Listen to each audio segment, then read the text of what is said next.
በነገራችን ላይ ኢትዮጵያ ውስጥ እጅግ በአነስተኛ ዋጋ የሚሸጡ ሁለት የስራ ሚኒባሶች ናቸው። ከነዚህ መካከል አንዷ ይህቺ ሱዙኪ ኤቭሪ ናት። አሁናዊ ዋጋዋ ስንት ነው? በሌላ በኩል ደግሞ ከዛሬ ጀምሮ አዲሱ ታርጋ መሰጠት ተጀምሯል። ይህንን በተመለከተ ስለ ታርጋው የዋጋ ዝርዝር በይፋ ወጥቷል። ይህንን በተመለከተ ሙሉ ዝርዝር ይዘናል። ሰላም ጤና ይስጥልን። የተወደዳችሁና የተከበራችሁ የቻናላችን ተከታታዮች እንደምን አላችሁ? እንኳን ወደ ቻናላችን በሰላም መጣችሁ። በዛሬው ፕሮግራማችን ላይ ሁለት መረጃዎችን በተከታታይ ወደ እናንተ የምናደርስና የምናስደምጥ ነው የሚሆነው።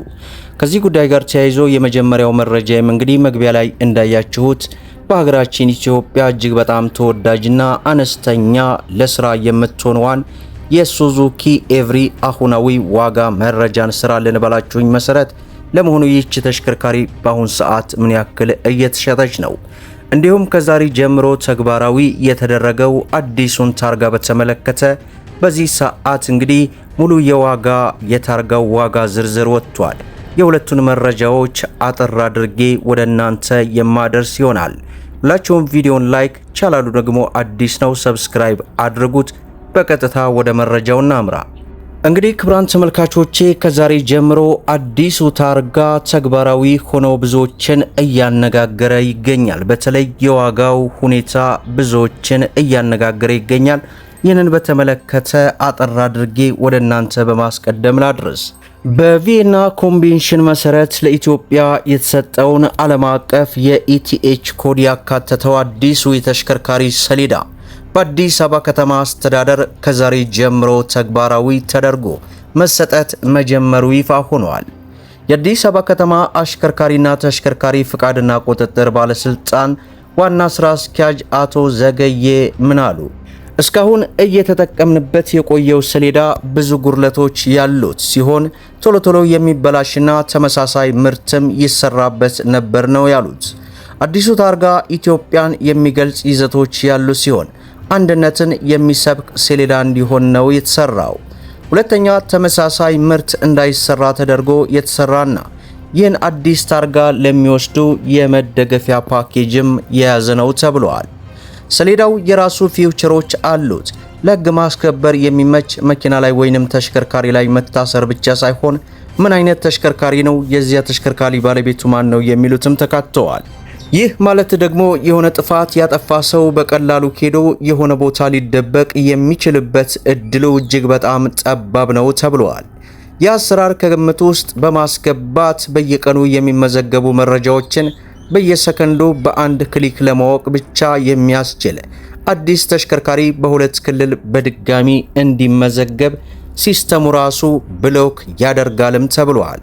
ከዚህ ቀደም ተመዝግበው ሰሌዳ በመጠባበቅ ላይ ለሚገኙ ተገልጋዮች የሰልፍ እንግልትና የጊዜ መባከን እንዳይኖር ቀደም ሲል በተመዘገቡት ቀደም ተከተል መስመር መሰረት ከቅርንጫፎቹ ስልክ እየተደወለላቸው መጥተው አገልግሎቱን እንዲወስዱ አቅጣጫ ተሰጥቷልም ተብሏል።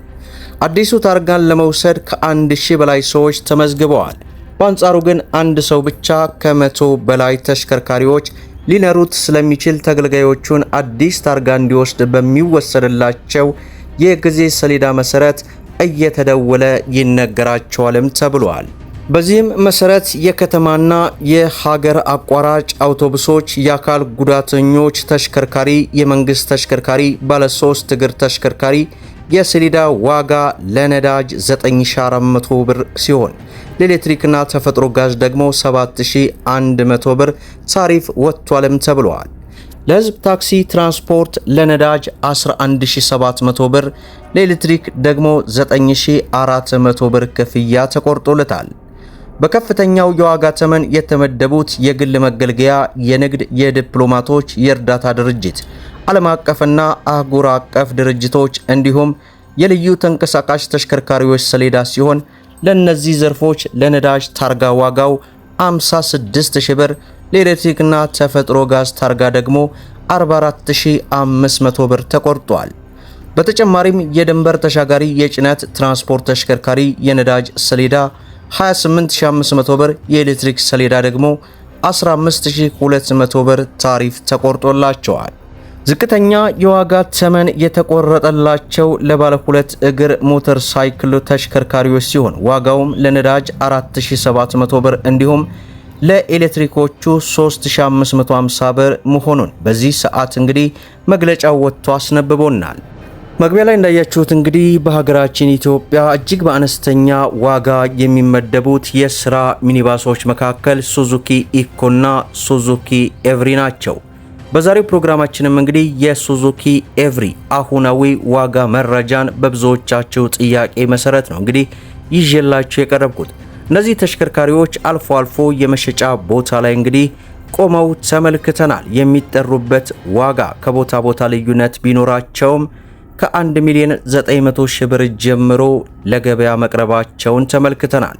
ነገር ግን የቆየት ያሉ ሞዴሎች ከ2003 ጀምሮ እስከ 2010 ሳርጋ የለጠፉት አሁናዊ ዋጋቸው እንደየይዞታቸው እንግዲህ ከ1 ሚሊዮን 170 ሺህ ብር ጀምሮ ለገበያ መቅረባቸውን ተመልክተናል። በዚሁ አጋጣሚ ብዙዎቻችሁ እንደምታውቁት በተለያዩ አካባቢዎች ሆነው ሱዙኪ ኤቭሪ በ370 ሺህ ብር፣ በ470 ሺህ ብር፣ በ570 ሺህ ብር እያሉ ለአመታት ብዙዎችን እያጭበረበሩ ይገኛሉ። አሁንም ከሰሞኑ እንግዲህ ሾርት ቪዲዮዎች በብዛት እየሰራሁ እንደነበር ብዙዎቻችሁም አይታችሁ ሊሆን ይችላል። ዞሮ ዞሮ ከሶማሌ ለጋሃቡር እያሉ 00 ተሽከርካሪዎችን ሱዙኪ ኤቭሪን ቀብድ አስገቦ እኛ እንላካለን እያሉ ሙሉ ዶኩሜንት ለናንተ በማሳየት ብዙዎችም እየተጭበረበሩ ነው። ከሰሞኑ ራሱ ወደ 4 የሚሆኑ በውስጥ ልከውልኝ በፌስቡክም እንዲሁም በቲክታክም ሙሉ ማስጠንቀቂያ የያዘ ሾርት ቪዲዮ ሰርቻለሁኝ። ስለዚህ የትኛውም አካባቢ 370 ሺህ፣ 470 ሺህ፣ 570 ሺህ ብር የሚል የሱዙኪ ኤቭሪን መረጃ ካያችሁ ስክሮል ብቻ አድርጉ። ምክንያቱም እነሱ እናንተን አጥምደው 70 ሺህ፣ 80 ሺህ፣ 100 ሺህ ቀብድ አስገቡ ይሉና ከዚያ በኋላ በፍጹም ስልካቸውን ማግኘት አትችሉም። ብዙዎችም በዚህ አይነት መጭበርበር ውስጥ እየወደቁ ስላሉ አደራ በፍጹም ይህንን ከግንዛቤ ውስጥ ልታስገቡ ይገባል እላለሁ። ዛሬ እንግዲህ የብዙዎቻቸው ጥያቄ የሆኑትን የሱዙኪ ኤቭሪ እንዲሁም ደግሞ አዲስ መረጃውን የታርጋ ቅየራን በተመለከተ የዋጋ መረጃውን አካትቼ ወደ እናንተ አድርሻለሁ። እናንተም እንግዲህ ለብዙ ኢትዮጵያን እንዲደርስ ላይክ ሼር አድርጉት። ስለ መኪና ለማወቅና መኪናን በተመጣጣኝ ዋጋ ለመግዛትም ሰብስክራይብ በማድረግ በየዕለቱ የሚለቀቀው መረጃም እንዲደርሳቸው የኖቲፊኬሽን ማብራታቸውን አትዘንጉ እያልኩኝ ለዛሬ ያስኩላችሁ መረጃ ይመስላል። እስከ ፍጻሜው ድረስ አብራችሁን ስለቆያችሁ ልባዊ ምስጋናችን ይሰጠን። በሌላ ቪዲዮ እስከምንገናኝ ወሰላሙ አለይኩም ወራህመቱላሂ ወበረካቱ።